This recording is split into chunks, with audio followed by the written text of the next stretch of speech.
So I'm reading in First Thessalonians this morning, and one thing that I hear a lot of people say when they read the Bible is that it's hard to understand. And when they read it, they get lost and their mind starts drifting. And the reason why it's really hard for you to understand and read it is because you're trying to read it through the lens of how you want to interpret it, and you're reading through the lens of how it can apply to my own life. In order to truly understand and read the Bible, you have to read it through the lens of not only the author, but through the lens of the characters in which the author is talking about. So in First Thessalonians, the main characters of the Bible are Paul, Silas, and the people of Macedonia. And so when you read something like, "For we never came with words of flattery, as you know, nor with a pretext for greed. God is witness. Nor do we seek glory from people, whether from you or from others, though we could have made demands as apostles of Christ." So if you were to read that and you were trying to see how it can apply to your own life, it's not going to make sense. You're just going to read over that. But if you understand the context of what was going on during that time, that verse speaks volumes to how it can apply to your life. So, for example, the Apostle Paul and Silas, they were instructed to go to these places even though they were being persecuted, even though they were being beaten, even though they had all of this opposition going against them.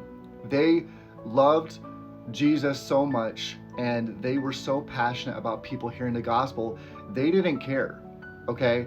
And during that time, there were a lot of false prophets, there were philosophers that were going to these places and demanding people pay them to speak, demanding them to house them while they're there to speak. But Paul and Silas, they were going out of their own free will as servants.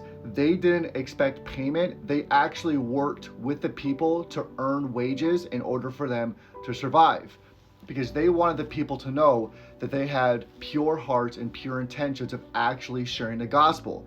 And when they said, though we could have made demands as apostles of Christ, when you have that much attention and power and people are getting saved and people are looking at you as you're the one that brought the gospel, you're the one that saved me, it's really easy for somebody to eat that up and feed into the flesh of power, of status.